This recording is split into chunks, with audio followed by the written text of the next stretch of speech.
नमस्कार, मयुरीज किचनमध्ये तुम्हा सर्वांचं खूप खूप स्वागत आहे। आज आपण बनवणार आहोत झणझणीत असं खेकड्याचं कालवण। तर आता आपण त्यासाठी सुरुवात करूया। मी इथे खेकडे घेतलेले आहेत।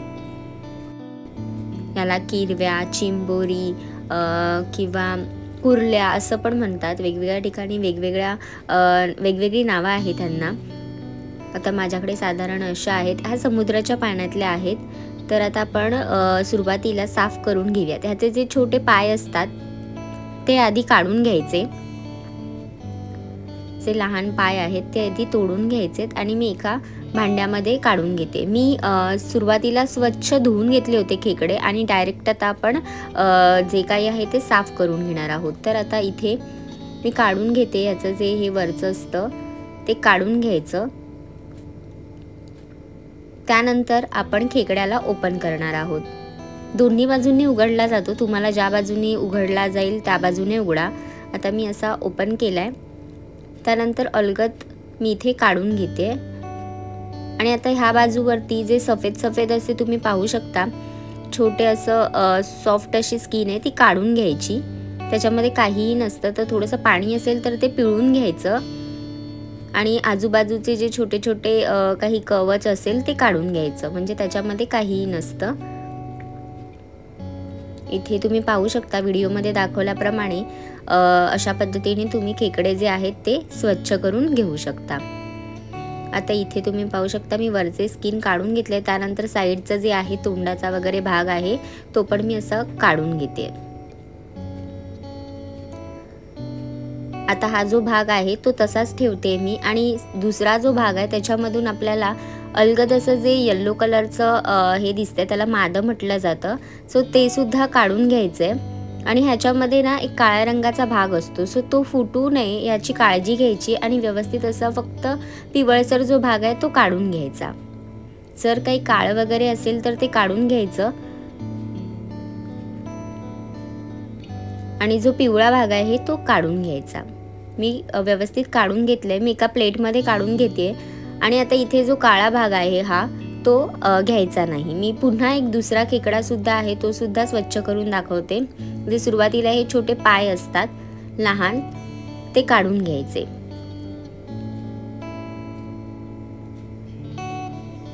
व्यवस्थित मी आता इथे 8 पाय आहेत लहान, सो दोन्ही बाजूंनी काढून घेतले। त्याच्यानंतर नांग्या असतात 2, त्या सुद्धा एक नांगी ऑलरेडी पडलेली आहे तुटून, दुसरी नांगी होती ती सुद्धा मी काढून घेतली आहे। त्यानंतर इथे जो हा वरचा भाग आहे तो जर नसेल निघत तर पटकन आधी ओपन करून घ्यायचा खेकडा आणि त्यानंतर मग जो वरचा भाग आहे तो काढून घ्यायचा। जर तुम्ही मयुरीज किचनला अजूनपर्यंत सबस्क्राईब केलेलं नसेल तर लगेच जा, सबस्क्राईब करा आणि बेल आयकॉनवर क्लिक करायला विसरू नका, म्हणजेच अशा टेस्टी रेसिपीज तुम्ही मिस करणार नाही, तुम्हाला त्याचं नोटिफिकेशन मिळेल। आता इथे तुम्ही पाहू शकता मी व्यवस्थित असं खेकड्याचा वरचा पार्ट आहे तो काढून घेते आणि हा जो बाहेरून जो पार्ट आहे तो सुद्धा अलगद निघालाय, मी काढून घेतलाय। त्यानंतर पुन्हा दुसऱ्या बाजूंनी सुद्धा काढून घ्यायचा। हा जो पिवळसर भाग आहे तो काढायचा आणि आतमध्ये इथे एक काळ्या रंगाचा भाग असतो, सो तो फुटू द्यायचा नाही किंवा त्याच्याने कडू लागतं, त्याच्यामुळे फक्त पिवळा जो पार्ट आहे तोच काढून घ्यायचा।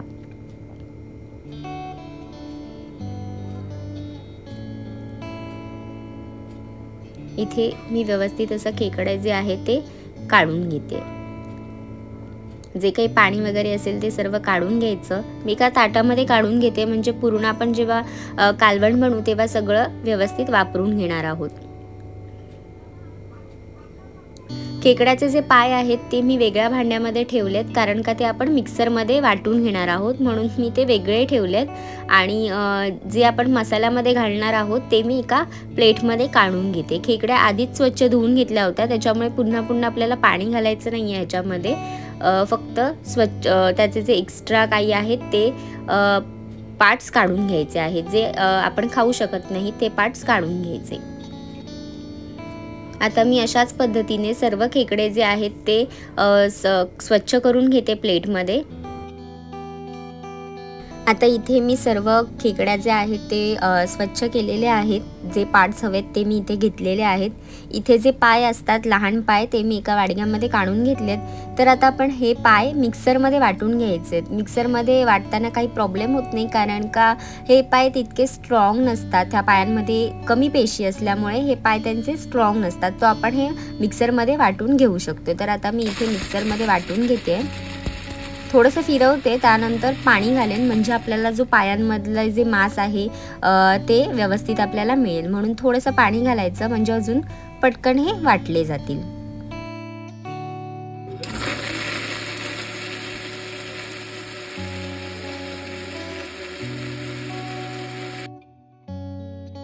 आता इथे तुम्ही पाहू शकता वाटलं गेलंय, पण अजून मी थोडंसं पाणी घालते आणि अजून एकदा फिरवून घेईन, म्हणजे गाळून घ्यायचे आपल्याला हे. तर गाळताना पण जास्त प्रॉब्लेम होणार नाही. तर थोडंसं पाणी घालते आणि अजून एकदा फिरवून घेते, म्हणजे छान अजून वाटलं जाईल.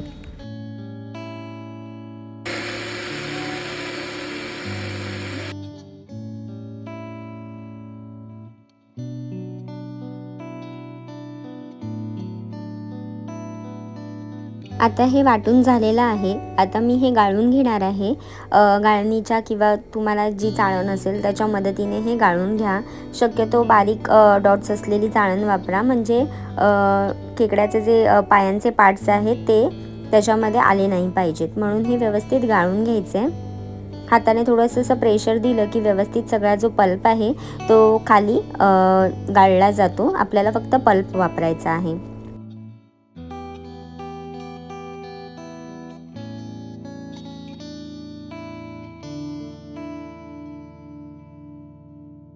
आता इथे वरतून पाणी घालते. मिक्सरच्या भांड्यामध्येच पाणी घालते, म्हणजे त्याच्यामध्ये सुद्धा काही राहिलं असेल तर ते व्यवस्थित येईल. तर पाणी घालून हे व्यवस्थित मी आता इथे प्रेशर देत पुन्हा गाळ उरेपर्यंत आपल्याला हे व्यवस्थित प्रेशर द्यायचं आहे, म्हणजेच वरती गाळ उरेल आणि खालती आपल्याला पल्प मिळेल. गाळसुद्धा मी असं व्यवस्थित पिळून घेणार आहे आणि मग तो आपण फेकून द्यायचा.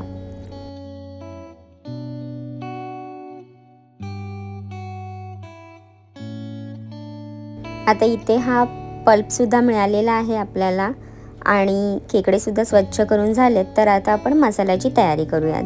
कढईमध्ये मी इथे 1 वाटी सुकं खोबरं आहे ते भाजून घेणार आहे. मीडियम फ्लेमवरती आपल्याला भाजू द्यायचं आहे खोबरं.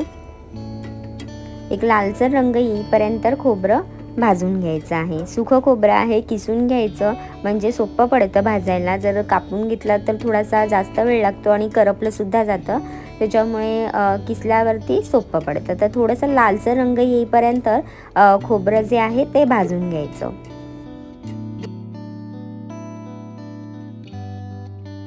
आता इथे खोबऱ्याचा रंग जो आहे तो छान असा गोल्डन ब्राऊन झालेला आहे.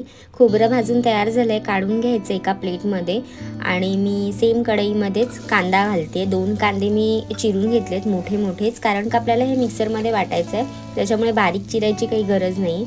इथे कांदा मी घातला आहे. वरतून 1 चमचाभर तेल घालायचं, म्हणजे कांदा छान भाजला जातो. त्यानंतर असं मऊसर होईपर्यंत आणि रंग बदलेपर्यंत कांदा आहे तो भाजून घ्यायचा. इथे कांदा माझा भाजून झालेला आहे.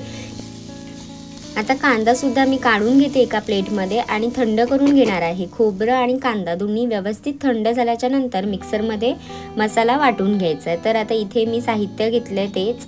इथे सुकं खोबरं व्यवस्थित आपण भाजलं आहे ते. त्यानंतर कांदा, काळी मिरी घेतल्यात 4 ते 5. त्यानंतर आलं आहे आणि लसणाच्या पाकळ्या आहेत 7 ते 8. आता हे सर्व मिक्सरच्या भांड्यामध्ये घालून घेते आणि मसाला वाटून घ्यायचा आहे. जर तुम्हाला मसाला हा स्टोअर करायचा असेल तर पाण्याचा वापर न करता वाटा. आता आपण लगेचच बनवतोय म्हणून ह्याच्यामध्ये थोडंसं पाणी घालून वाटलात तरीसुद्धा चालेल, म्हणजे एकदम स्मूथ अशी पेस्ट तयार होते. आता मसाला वाटून झाला आहे. कढईमध्ये मी 2 चमचे तेल घालते.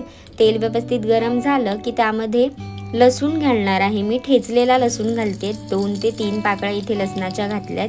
त्यानंतर काश्मीरी लाल मिर्च पावडर आहे ती घातली आहे 1 चमचाभर.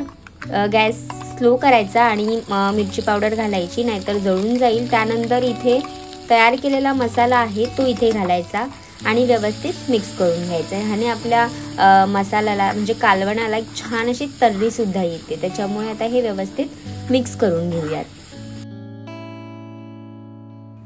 आता इथे मसाला व्यवस्थित मिक्स झाला आहे, त्यामध्ये 1 चमचा लाल तिखट, 1 चमचा गरम मसाला घालते आणि अर्धा चमचाभर हळद. आता इथे गरम मसाला जो आहे तो घरगुती होता, त्याच्यामध्ये धणेपूडचं प्रमाण थोडं जास्त आहे, त्याच्यामुळे तुम्ही काय कराल अर्धा चमचा धणेपूड वापरा आणि अर्धा चमचा जो बाजारामध्ये गरम मसाला मिळतो तो वापरला तरीसुद्धा इथे चालेल. त्यानंतर मसाल्याच्या भांड्यामध्ये मी थोडंसं पाणी घातलं आणि तेच पाणी इथे घालून आधी सुरुवातीला व्यवस्थित मिक्स करून घेणार आहे. त्यानंतर इथे मिक्स झाल्याच्या नंतर आपण जे खेकडे व्यवस्थित एका प्लेटमध्ये स्वच्छ करून घेतले होते ते इथे घालायचे. त्याचं जे पाणी आहे त्याच्यासोबतच आपल्याला ह्याच्यामध्ये डायरेक्ट घालायचे आहे. त्यानंतर मी ताटामध्ये सुद्धा थोडंसं पाणी घालेन आणि मग इथे वापरेन. अजिबातच कुठलंच पाणी आपल्याला इथे वेस्ट करायचं नाही आहे. मसाल्याच्या भांड्यामध्ये सुद्धा पाणी घालायचं. त्यानंतर इथे जे आपण पायांचं मिश्रण तयार करून घेतलं होतं, पल्प जो काढून घेतला होता गाळून, तो इथे घालायचा. त्याच्यामध्ये पण मी सुद्धा थोडंसं पाणी घातलं नंतर आणि मग स्वच्छ धुवून भांडं तेही पाणी इथे वापरलं. म्हणजे क्रॅबची करी आहे ती सुपर टेस्टी बनते. आता इथे उकळी यायला सुरुवात झाली आहे. ह्यामध्ये मी चवीनुसार मीठ घालेन.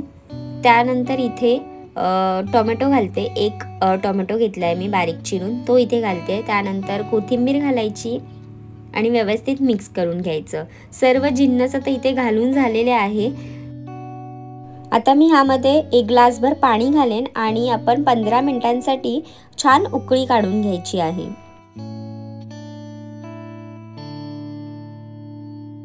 आता इथे तुम्ही 5 मिनिटानंतर पाहू शकता उकळी यायला सुरुवात झालेली आहे. रंग तर अप्रतिमच आलेला आहे. आता मी अजून 10 मिनिटांसाठी छान शिजवून घेणार आहे, म्हणजे आपला खेकड्यांचं कालवण जे आहे ते खाण्यासाठी तयार होईल. तुम्हाला माझी रेसिपी आवडली असेल तर कमेंट करून नक्की सांगा. लाईक करा, शेअर करा आणि सबस्क्राईब करायला विसरू नका. मस्त असा झणझणीत असा खेकड्यांचं कालवण तुम्ही इथे 15 मिनिटानंतर पाहू शकता. एकदम परफेक्ट बनून तयार झालेला आहे.